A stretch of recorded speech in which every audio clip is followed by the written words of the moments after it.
여러분 축복합니다. 하나님 말씀 같이 먼저 찾아보겠습니다. 로마서 9장 21절부터 24절까지 말씀입니다. 로마서 9장 21절부터 같이 있습니다.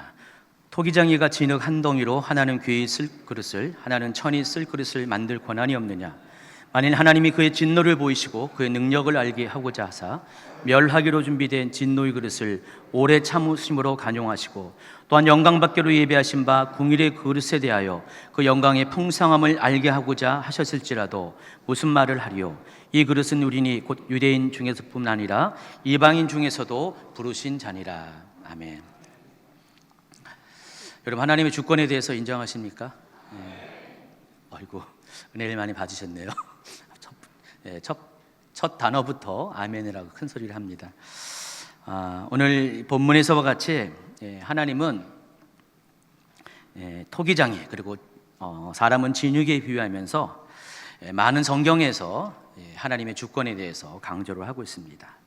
여러분, 토기장이가 자기의 뜻대로 자기의 의지대로 진흙을 빚어서 자기가 원하는 것을 만들 수 있습니다. 마찬가지로 하나님께서도 하나님 스스로 자신의 주권을 사용해서 우리의 인생과 또 민족의 운명들을 만들어 가십니다. 성경에는 이것을 많은 여러 곳에서 설명하는데 특별히 예레미야 18장과 29장을 여러분에게 소개를 하겠습니다. 우리 같이 함께 읽도록 하겠습니다. 여러분 죄송합니다. 성경 여러분 거 말고 세 번역으로 읽어드리겠습니다. 우리 자막을 같이 읽도록 하겠습니다. 이것은 주님께서 예레미야에게 하신 말씀이다. 너는 어서 토기장이의 집으로 내려가거라. 거기에서 내가 너에게 나의 말을 선포하겠다. 그래서 내가 토기장이의 집으로 내려갔더니 토기장이가 마치 물레를 돌리며 일을 하고 있었다. 그런데 그 토기장이는 진흙으로 그릇을 빚다가 잘되지 않으면 그 흙으로 다른 그릇을 빚었다. 그때 주님께서 나에게 이렇게 말씀하셨다. 이스라엘 백성아, 내가 이 토기장이와 같이 너희를 다룰 수가 없겠느냐? 나 주의 말이다. 이스라엘 백성아, 진흙이 토기장이의 손 안에 있듯이 너희도 내 손 안에 있다. 내가 어떤 민족이나 나라의 뿌리를 뽑아내거나 그들을 부수거나 멸망시키겠다고 말을 하였더라도 그 민족이 내가 경고한 죄악에서 돌이키기만 하면 나는 그들에게 내리려고 생각한 재앙을 거둔다. 그러나 내가 어떤 민족이나 나라를 세우고 심겠다고 말을 하였더라도 그 백성이 나의 말을 순종하지 않고 내가 보기에 악한 일을 하기만 하면 나는 그들에게 내리기로 약속한 복을 거둔다. 오늘 말씀처럼 하나님께서는 민족의 운명을 빚으시는 분이십니다. 그래서 어떤 민족에게 재앙을 내리겠다 하나님이 생각을 하셨더라도 또 하나님이 마음을 바꾸셔서 그 민족을 다시 축복의 민족으로 만들어 놓을 수가 있습니다. 또 반대로 그 축복의 민족들을 다시 하나님께서 진노의 민족으로 만들 수가 있다는 것입니다. 그러므로 이 모든 것들이 하나님의 권한 안에 있는 것입니다. 하나님의 주권 아래에 있는 것입니다. 이사야 29장 16절입니다. 그들은 매사를 거꾸로 뒤집어 생각한다. 같이 있습니다. 진흙으로 옹기를 만드는 사람과 옹기장이가 주무르는 진흙을 어찌 같이 생각할 수 있느냐? 만들어진 물건이 자기를 만든 사람을 두고 그가 나를 만들지 않았다 하고 말할 수 있느냐? 빚어진 것이 자기를 빚은 사람을 두고 그는 기술이 없어 하고 말할 수 있느냐? 이것은 개인의 경우에 해당하는 것 같아요. 이사야 29장은 개인이 하나님에 대해서 자신의 운명에 대해서 이렇다 저렇다 말을 할 수가 없다는 것입니다. 하나님이 나를 빚으셨다면은 내가 하나님이 나를 빚으신 그대로 나는 순응하면서 감사하며 그 빚으신 대로의 삶을 살아야 한다는 것입니다. 때로는 여러분의 인생이 못난 모습으로 보일 때도 있어요. 하나님 왜 나를 이 모양으로 만드셨습니까? 라고 충분히 여러분이 원망할 수도 있지만 그럼에도 불구하고 그것조차도 하나님의 권한 안에서 우리가 받아들여야 한다는 것입니다. 네, 여러분 구원의 문제도 마찬가지예요. 여러분 스스로 내가 잘나서 내가 어떤 행위를 통해서 내가 구원을 받았다고 혹 생각할 수 있는 분이 있을지라도 그 모든 것은 여러분의 권한받기라는 것을 인정하시기 바랍니다. 성경은 구원에 관련해서도 하나님의 주권을 강조합니다. 여러분이 구원을 받는 것은 전적으로 하나님의 은혜이고 긍휼이고 하나님의 선택이고 하나님의 주권에 의한 것입니다. 그러므로 우리가 이것을 더 이해하기 위해서는 오늘 본문 말씀을 우리 번역본 중에서 가장 쉬운 성경이 있어요. 그래서 이름이 쉬운 성경입니다. 그 쉬운 성경으로 한번 읽도록 하겠습니다. 같이 읽습니다. 토기 그릇을 만드는 사람이 똑같은 진흙으로 귀하게 사용할 그릇과 천하게 사용할 그릇을 만들 권한이 없단 말입니까?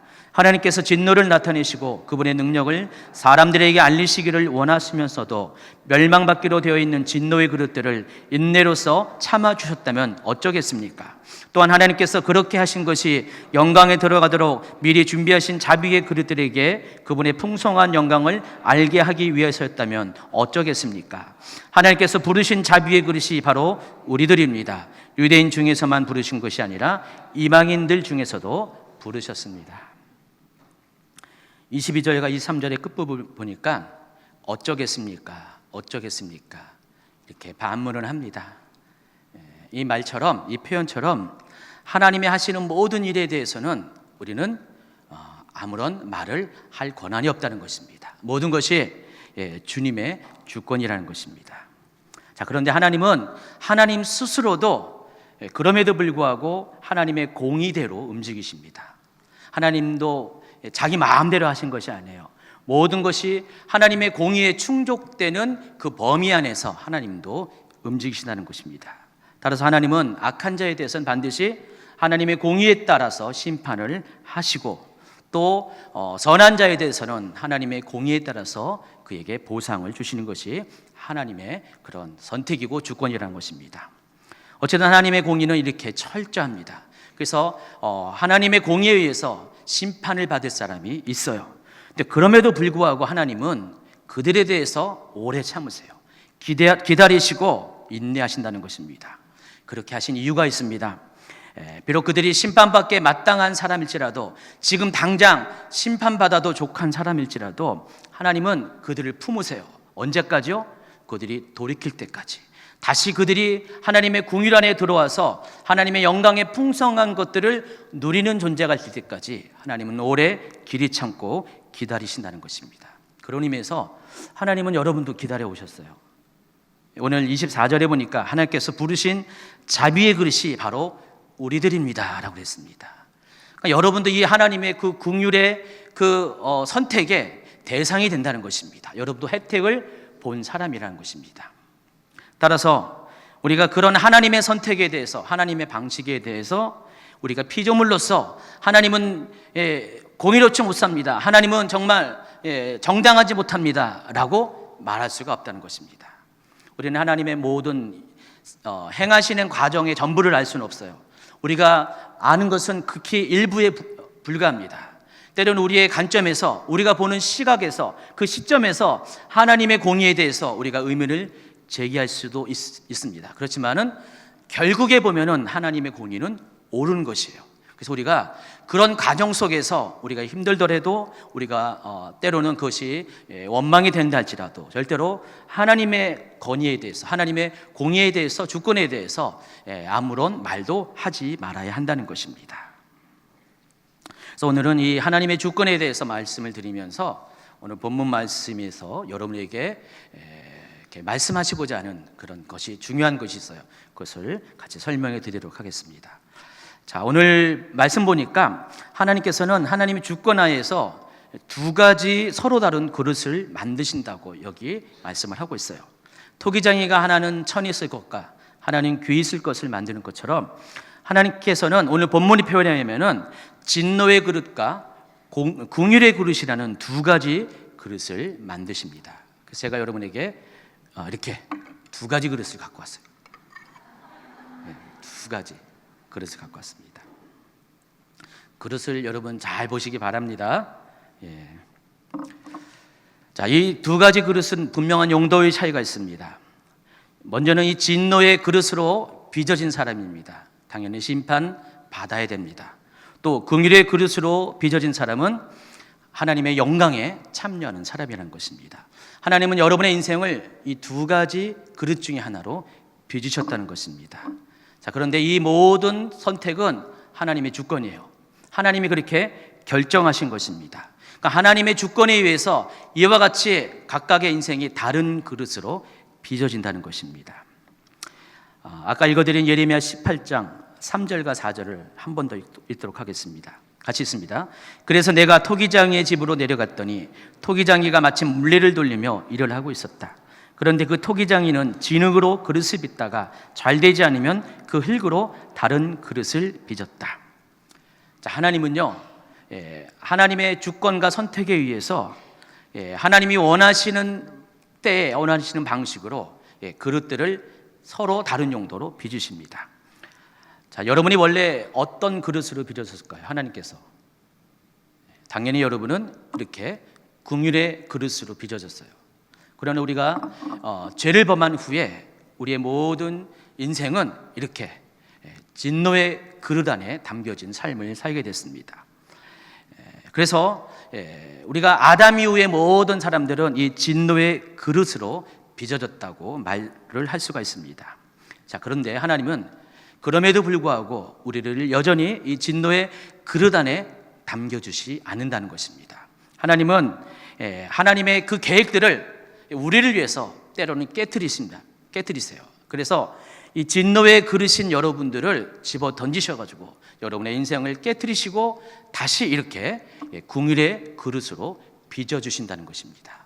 이것이 하나님의 선택이고 하나님의 은혜고 하나님의 긍휼이고 하나님의 또한 주권이라는 것입니다. 그래서 하나님은 하나님이 원하는 것은 결국은 여러분 모두가 이렇게 긍휼의 그릇으로 빚어져서 하나님의 영광에 참여하게 되는 것이 하나님의 마음과 뜻이라는 것입니다.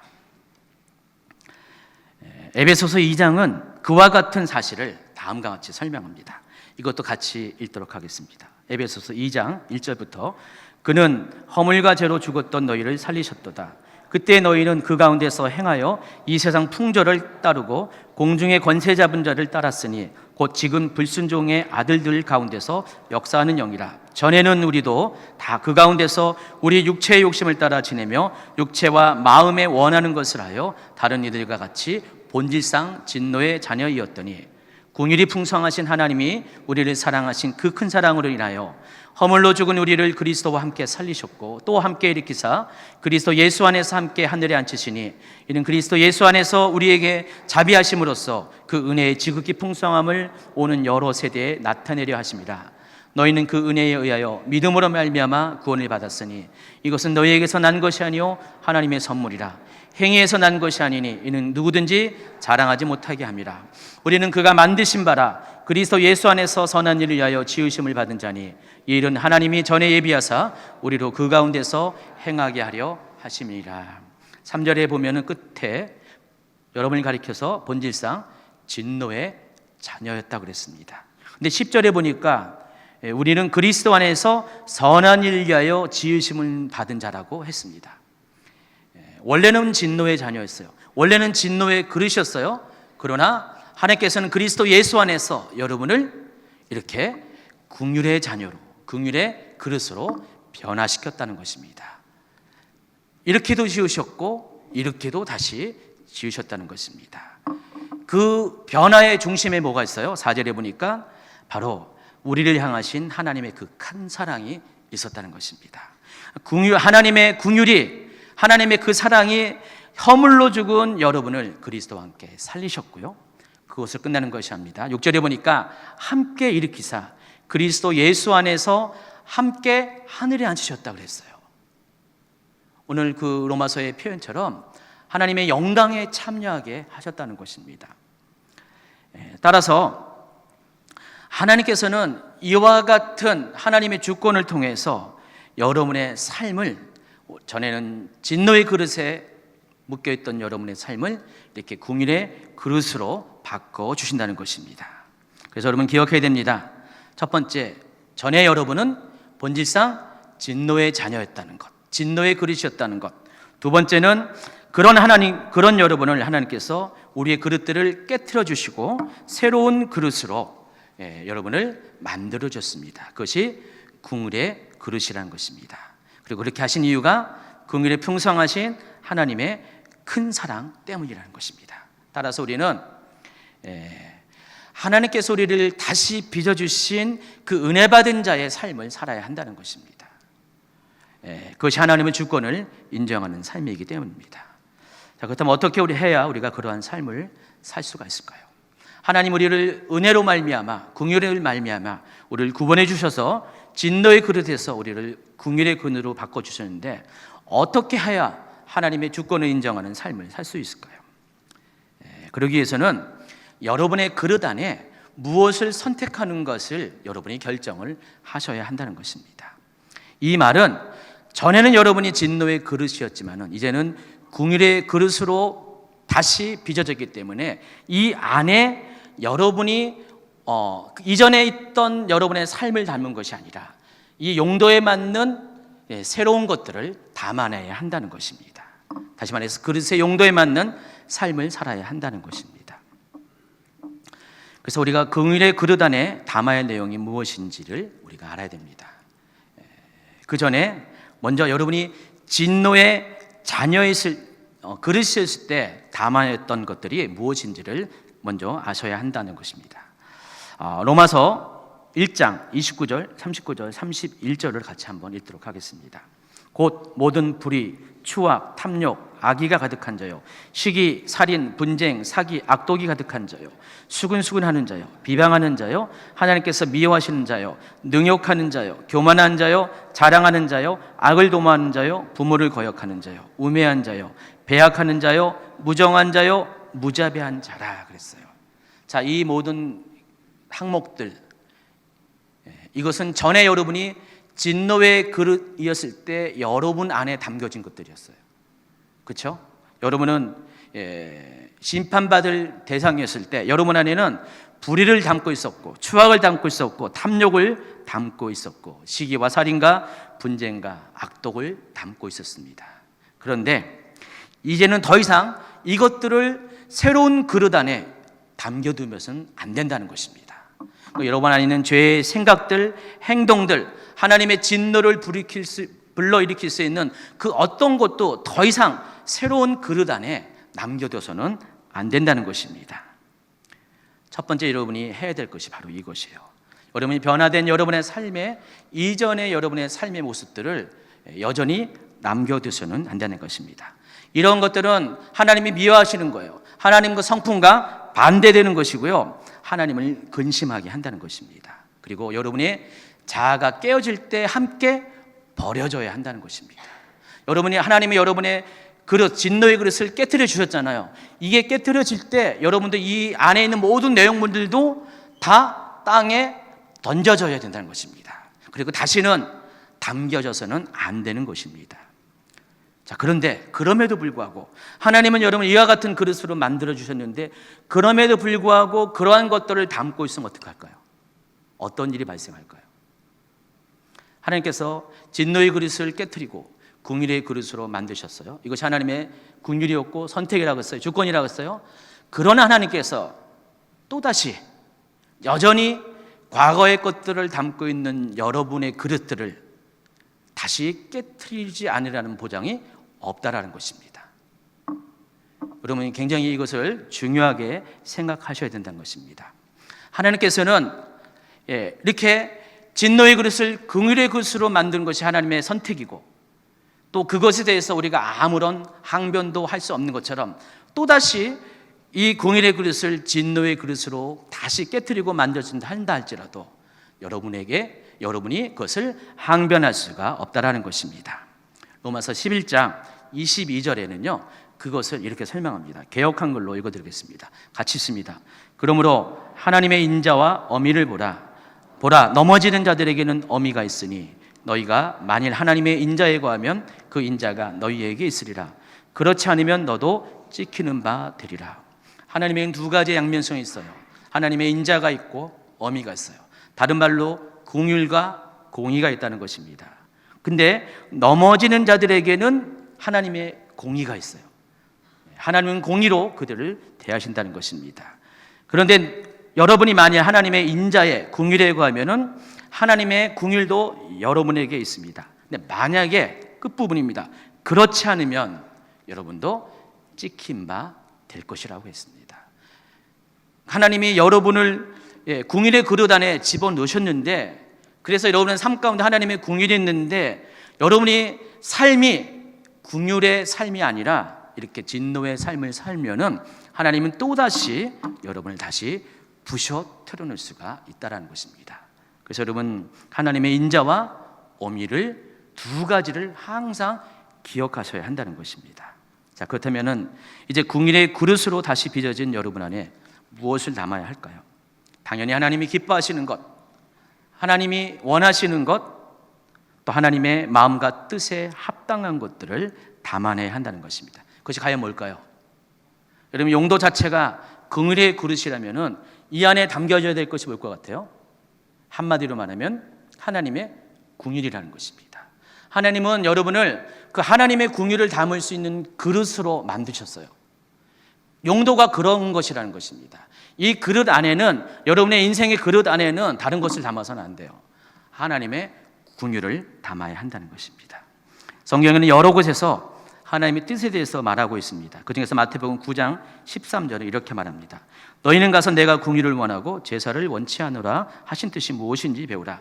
나는 의인을 부르러 온 것이 아니로 죄인을 부르러 왔노라. 자, 이 말은 호세아 6장 6절을 가지고 예수님께서 다시 재해석하신 것입니다. 호세아 6장 6절을 보겠습니다. 나는 인애를 원하고 제사를 원하지 아니하며 번제보다 하나님을 아는 것을 원하노라. 서로 다른 말이 아닙니다. 병렬 구조로 동일한 말을 반복적으로 강조하기 위해서 이렇게 사용했습니다. 하나님께서 원하시는 것은 제사보다 뭐라고요? 인애. 인애를 다른 말로 하면은 자비, 긍휼 이렇게 표현할 수가 있습니다. 그리고 번제보다 하나님을 아는 것을 원한다 그랬습니다. 하나님께서 여러분에게 진정 원하는 것은 하나님이 어떤 분인지를 알기를 원해요. 하나님 마음속에 어떤 생각을 품고 있는지를 알고 원해요. 그게 뭘까요? 바로 하나님의 긍휼이에요. 하나님은 모든 사람에 대해서 불쌍히 여기는 마음, 그 마음을 여러분이 알기를 원한다는 것입니다. 여러분은 많은 경우에 하나님께 예배드리는 것이 하나님께 영화롭게 한다고 생각해요.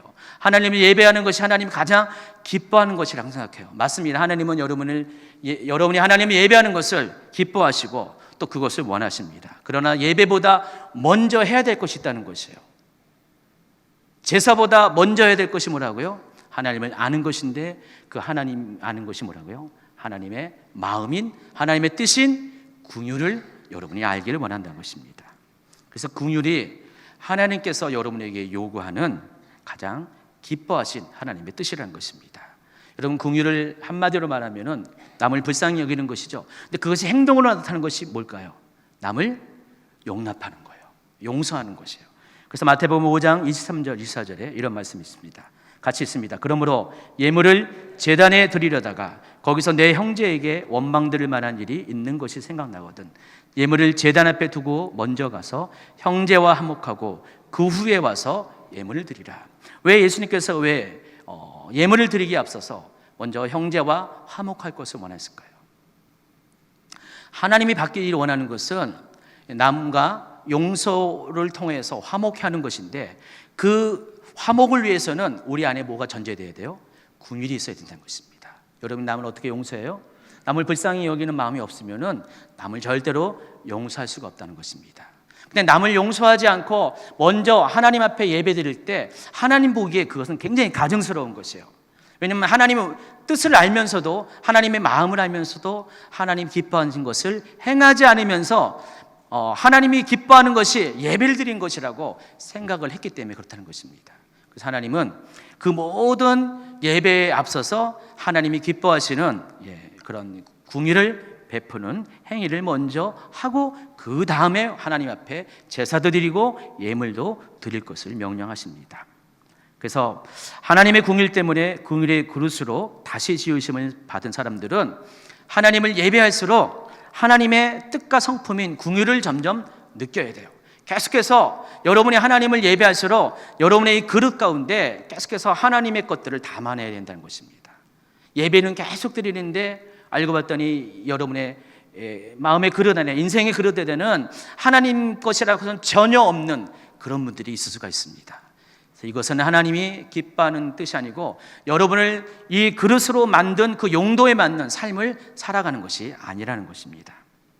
그래서 우리가 진정한 예배자는 예배가 깊어질수록, 예배가 많아질수록 하나님의 마음들이 그 마음속에 점점 깊어지고 담아져야 된다는 것입니다. 그렇지만 우리는 자신도 모르게 이 긍휼과 상관없는 잘못된 예배를 드릴 때가 많이 있어요. 그래서 제가 두 가지 궁일과 상관없는 잘못된 예배, 하나님이 기뻐하지 않는 예배, 하나님과 상관없는 예배에 대해서 소개를 합니다. 첫 번째가 율법으로 드리는 예배입니다.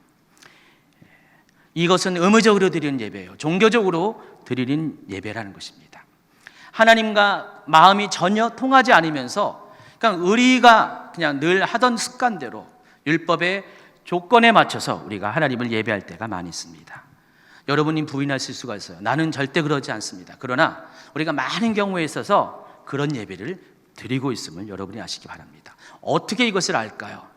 한 가지 알 수 있는 방법이 있어요. 여러분이 예배 가운데 감격이 있냐 없냐, 그것을 보시면 안 됩니다. 여러분이 예배를 드릴 때마다 정말 하나님을 만나는 그 은혜가 있어야 돼요. 여러분 예배 가운데 어떤 분 많이 우시죠? 어떤 분들은 이해를 못해요. 아무리 예배 가운데 좋은 날 하나님 앞에 와서 이렇게 왜 우냐? 실은 은혜가 있어서 그래요. 감격이 있어야 돼요. 죄의 용서함 때문에 그 감사가 있어서 우는 것입니다. 여러분이 하나님을 예배할 때 마음이 건조하면 안 돼요. 덤덤하면 안 돼요. 뭔가 흥분이 있어야 돼요. 뭔가 설렘이 있어야 돼요. 기대가 있어야 된다는 것입니다.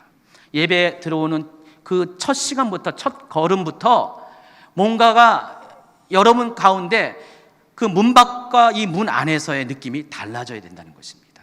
하나님, 내가 하나님을 만나기 원합니다. 하나님을 경험하기 원합니다. 하나님의 은혜님을 체험하기 원합니다. 하나님, 내가 오늘 하나님의 얼굴을 보기를 원합니다. 음성 듣기를 원합니다. 하나님의 만지심을 경험하길 원합니다. 그런 설레임이 예배드리는 그 순간부터, 첫걸음부터, 자리에 앉는 그 순간부터 있어야 한다는 것입니다. 그런데 아무리 봐도 나에겐 그것이 없어요. 아무리 눈을 씻고 봐도 내 마음속에는 단 한 터럭이라도 그러한 감동이 없고 감격이 없고 기대가 없다면은 여러분 한번 심각하게 여러분 자신을 생각해 보셔야 돼요. 나는 정말 하나님의 은혜를 갈망하는 자인가? 내 안에 정말 하나님의 은혜가 조금이라도 있는가를 여러분이 한번 생각해 보셔야 된다는 것입니다. 다시 말씀드립니다. 예배 안에서 하나님을 만남으로 인한 감동과 감격이 전혀 경험하지 못한 사람은 여러분 지금 율법으로 예배하는 것입니다. 그리고 이 예배는 하나님과 상관이 없는 예배입니다. 두 번째입니다. 자기의 의로서 드리는 예배가 있습니다. 자, 이것을 다른 말로 하면은 자기 뜻대로 자기가 원하는 예배를 드린다고 말할 수가 있어요. 어찌 그럴 수가 있을까요? 내가 원하는 예배를 드릴 수 있을까요? 가능할까요? 가능합니다. 실제로 그런 예배를 드린 사람이 적잖이 있습니다. 어떤 사람들은요, 자기가 원하는 예배가 아니면은 아무것도 만족하지 못한 분이 있어요. 예배 스타일이나 말씀이나 모든 면에서 자기가 원하는 예배가 드려져야 돼요. 그래야지 만족을 한다는 것입니다. 가령 여러분 예배 가운데 어떤 분들은 아주 수준 높은 찬양을 원해요. 주임제교회에 이렇게 묻는 분이 있어요. 왜 성가대 안 하냐고, 성가대 없냐고 묻습니다. 일부러 안 하고 그런 차원은 아니에요. 주임제교회 나름대로의 예배에 어떤 감격이 있고 예배를 통해서 하나님을 만나는 어떤 과정들이 있어요. 그것이 성가대보다는 찬양팀이 더 적합한 거예요. 그런데 이 두 가지를 비교해 가지고요, 성가대 없는 주임제교회 예배를 꼭 주임제교회만 하는 게 아니라 이런 예배를 드리는 그 교회를 굉장히 수준이 떨어진 것처럼 여겨지는 분이 있어요. 제가 가끔 가다가 다른 교회에서 예배를 드리잖아요. 어느 날 성가대가 있는 예배에 참석했어요. 너무 은혜가 되는 거예요. 그리고 우리 교회에서 예배를 드립니다. 이것도 너무 은혜가 되는 거예요. 그러니까 어떤 형식, 어떤 수준의 예배 스타일일지라도 여러분 안에 모든 것이 은혜가 있었고 은혜로 받아들여야 된다는 것입니다. 그런데 그것에 대해서 차별을 두는 거 있죠. 이거는 옳은 거고, 이건 나쁜 거고, 이것은 수준이 높은 거고, 이것은 수준이 낮은 거고, 그런 모든 판단들이 다 자기의 의라는 것입니다. 그렇지 않습니까? 두 번째는요, 어떤 분들은 말씀에 대해서 그렇게 생각해요. 자기가 원하는 말씀만 듣길 원해요. 자기가 원하는 말씀을 들으면 은혜가 돼요. 자기가 원하지 않는 말씀을 들으면은 은혜가 없고요, 시험 들었다 이렇게 말합니다.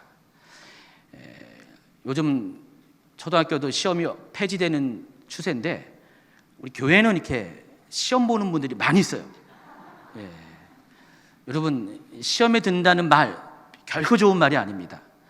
그 말은 내 안에 은혜가 떨어졌다, 하나님과의 관계가 소원해졌다, 그런 말입니다. 여러분, 어떤 말씀을 들어도 다 은혜가 돼야 돼요. 가끔 가다가 어느 목사님들은 엉뚱한 얘기를 많이 하시잖아요. 전혀 그러니까 그런 기준에 은혜가 안 되는 말씀도 하나씩 있어요. 그럼에도 불구하고 은혜를 받아야 된다는 것입니다. 그 정도로 여러분은 하나님의 은혜에 대해서, 긍휼에 대해서 마음이 열려져 있어야 돼요. 어떤 분들은요, 재정에 대해서 말하면 몹시도 싫어해요. 왜 목사님은 재정에 대해서 말합니까? 가령 무슨 11조를 말한다면은 구시대에 뒤떨어진 목사님이라고 생각해요. 어떻게 무슨 11조를 설교할 수가 있냐, 막 그래요. 근데 어떤 분들은 재정에 대해서 말씀하는 걸 또 좋아해요. 왜냐하면 그것을 통해서 하나님의 돌파가 있는 것을 경험했기 때문에. 맞습니다, 주님, 저 말이 맞습니다, 받아들여요. 어떤 사람은 나라와 민족에 대해서 말하는 것들을 굉장히 설교하는 것을 좋아해요. 그래서 이 나라 민족을 품고 목사님이 그 강대산에서 설교하기를 원해요. 회개에 대해서 메시지를 전하기를 원해요. 근데 어떤 분들은 나 살 것도 바쁜데 내 인생도 피곤한데 맨날 왜 그런 얘기하냐, 그렇게 생각하는 분이 있어요. 목사님, 회개하란 말 그만 좀 하세요, 정말 시험 들어요, 막 그런 분이 있어요. 제가 작년 쭉 겪으면서 제가 많이 힘들었던 게 뭐냐면은 이 메시지 때문에 힘들었어요. 메시지에 따라서 똑같이 앉아 계시는데 어떤 분은 은혜 받았다, 어떤 분은 정말 시험 들었다, 그런 분이 있다니까요. 지금도 있을 수가 있어요. 네. 그래서 그것 때문에 도대체 나는 뭔 말을 하라는 것인지, 이것도 저것도 아니고, 중간에서 얘기하면 중간에서 얘기한다고 뭐라고 그러지. 예전에는 안 그랬는데, 재작년까지는 안 그랬는데 작년부터 점점 그런 분위기가 있어요. 여러분, 하나님 말씀 안에는 모든 것이 다 있어요. 모든 것들을 다 말씀하세요. 그래서 어떤 말씀이 강단에서 나오더라도 그것은 여러분이 아멘으로 받아들이면 됩니다. 시험 들었다라는 것은 여러분 스스로 하나님 은혜에서, 긍휼에서 내가 벗어나 있다는 것들을 스스로 자백하는 것입니다. 그래서 여러분, 이런 것들이 모두가 다 뭐예요? 자기의라는 것입니다. 자기가 원하는 것을 듣기를 원하는 것, 자기가 원하는 예배, 자기가 원하는 찬양, 자기가 원하는 모든 것들을 우리는 때때로 나도 모르게 그렇게 요청할 때가 많이 있다는 것입니다. 자, 이것을 장소에서 삶으로 확장시켜서 설명하면은요, 이런 사람이 추구하는 삶의 예배는 오로지 자기가 원하고 기뻐하는 것이 만족되어져야지만 그것을 하나님을 섬기는 것이라고 생각을 한다는 것입니다. 가령 어떤 분들은 기도에 있어서도 똑같아요. 1분을 기도하나, 1시간을 기도하나, 7시간을 기도하나, 10시간을 기도하나, 하루 종일 온종일 또 금식하면서 기도하나, 기도하는 자의 그 중심이 하나님께 드려지면은 하나님이 받으시는 기도잖아요. 그런데 어떤 사람은 기도의 양에 따라서 그 기도가 옳은 기도인가 나쁜 기도인가를 결정해요. 또 기도의 내용에 따라서 또 그렇게 생각할 때가 많이 있다는 것입니다. 그러나 여러분이 기도할 때는 아무리 어린 나이와 같은 기도를 한지라도 여러분의 마음에 정말 중심으로 하나님 앞에 드린다면은 그것은 하나님이 받으시는 기도라는 것입니다. 그런데 그럼에도 불구하고 다른 조건에 의해서 기도를 따지고 나는 의로운 사람이야 라고 생각하는 사람, 그것은 자기의 의를 구하는 사람입니다.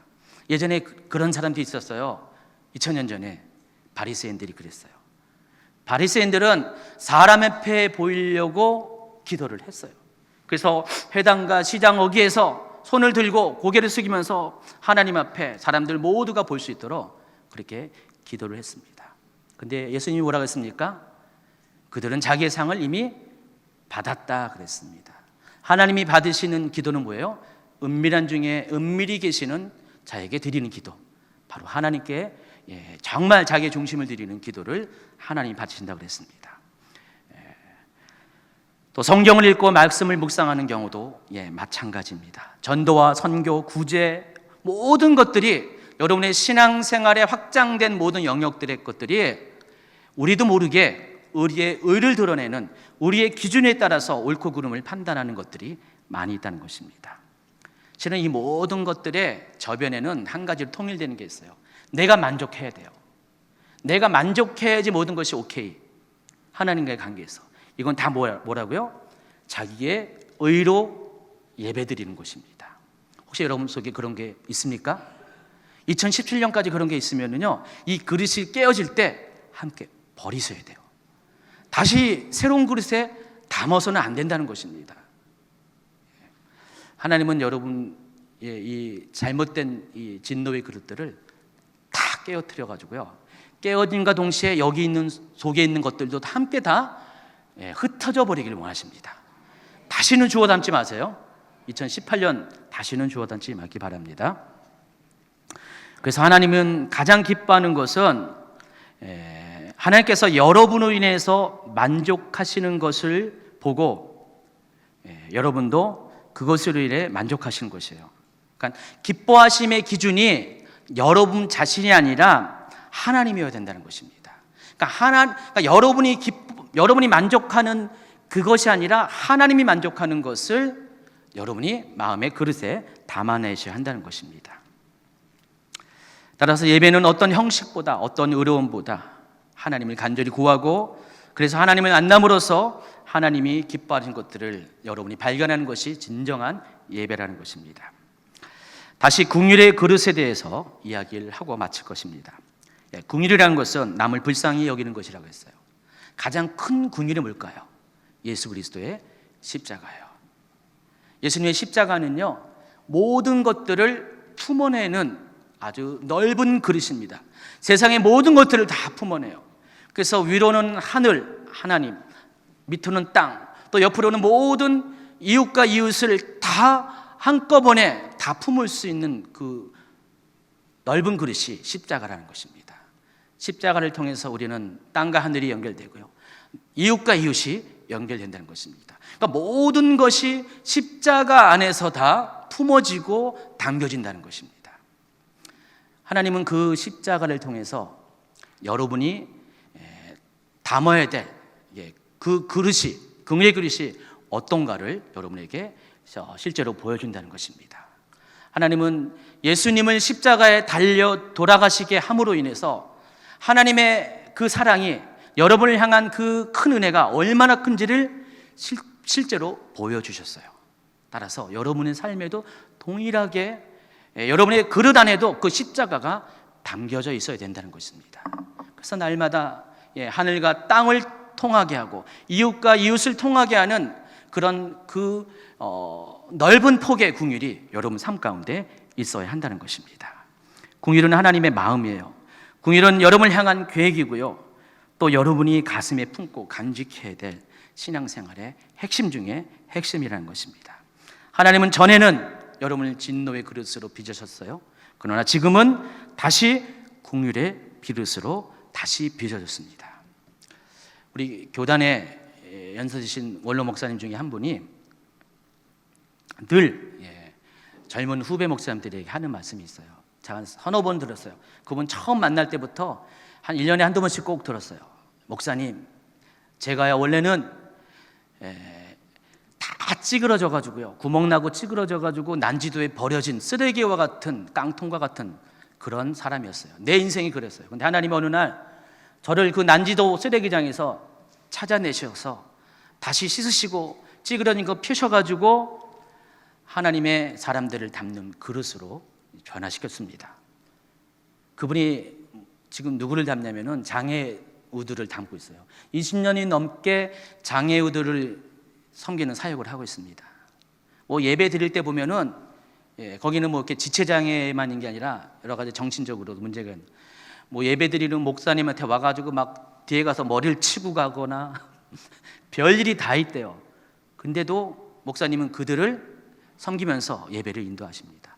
20년이 넘었어요. 지칠만도 한데 그분은 그렇게 안 하고 있어요. 왜냐하면 그분이 받은 은혜가, 하나님을 받는 그 긍휼이 너무나 강력했기 때문에 자신을 하나님이 그 다 찌그러진 폐기 수순에 있는 그런 인생이었는데 하나님은 자신을 펴가지고 다시 새로운 그릇으로 빚어진 것에 대한 감격이기 때문에 그 감격을 놓치지 않고 지금도 그런 삶을 살고 있다는 것입니다.